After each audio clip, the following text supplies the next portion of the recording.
இன்னும் நிறைய இருக்குது, அடுத்த வாரம் படிக்கிறேன்.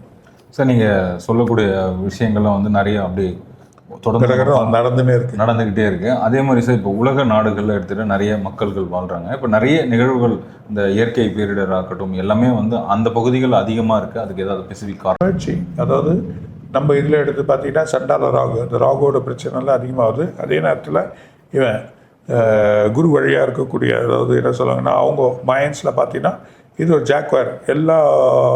எல்லா அதிபர்களுமே வந்து நான் தான் பெரியவங்கன்ற மாதிரியா ஒரு போர்க்கொடி தூக்கக்கூடிய ஒரு நாள், அது ஆட்டோமேட்டிக்காக அடங்கிடும்.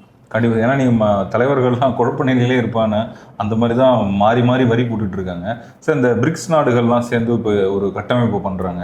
இதுக்கு வந்து ட்ரம்ப் வந்து பெரிய ஒரு எதிர்ப்பாகவே இருக்காரு. இது எந்த அளவில் போய் முடியும்? இது வரைக்கும் பார்க்காத காற்று, எதிர்பார்க்காத அந்த மழையில் வீசதை பார்க்க போகிறோம். ரொம்ப அதிகம். சில இடத்துலலாம் பிச்சுன்னு போகிறதையும் பார்ப்போம். ஒரு சிவன் கோயிலோட முக்கிய ஆலயத்தோட கோபுரம் பிரச்சனையாகும். எதிர்பாராத மழைகள் வந்துன்னே இருக்கும். ஆனால் சுகாதார அதுக்கான வழி பண்ணி நல்லா பண்ணுவாங்க.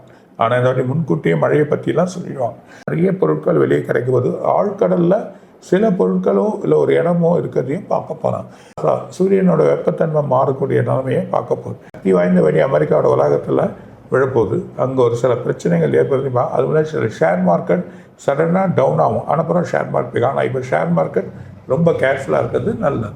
மிகப்பெரிய மாளிகையாக இருக்கக்கூடிய ஒரு வீடு, அதாவது ஒயிட் ஹவுஸாக இருக்கலாம், இல்லைன்னா ஒரு பெரிய கண்ட்ரியில் ஒரு முக்கியமான வீடாக இருக்கலாம். அந்த வீடு தண்ணியிலையோ இல்லைன்னா இந்த மழையிலையோ மிதக்கக்கூடியதை பார்க்க போகிறோம். அங்கேயும் ஒரு பிரச்சனை ஏற்படும். Okay sir. ஸோ அதே மாதிரி வந்து இப்போ இந்த வருகிற 8ஆம் தேதி வந்து இந்த கிரகணம் நடக்க போகுது. இந்த கிரகணத்தினால நாட்டுக்கு எந்தெந்த பகுதிகளில் பாதிப்புகள் உண்டு? இது இறங்கி இந்த வெள்ளி தங்கம் கொஞ்சம் இறங்கின மாதிரி திரும்ப பெருசாக ஏறி திரும்ப தொப்புன்னு கீழே விழுணும். வெள்ளியை நம்பி இருக்கலாம். இன்னும் குழப்பமாயிடும். 2 கண்ட்ரிகள் நடுப்புறம் அவங்களுக்கு பிரச்சனை இப்போ இது வச்சிருக்கு, வரி விதிச்சிருக்கு. இந்தியா அமெரிக்கா, இந்தியா சீனா. ஆனால் இன்னொரு கண்ட்ரிலையும் அது அதிகமான வரி விதிக்க போகுது. அது எதிர்பார்க்காத வரி விதிக்கிறதுனால ரொம்ப குழப்பங்கள் ஏற்படும்.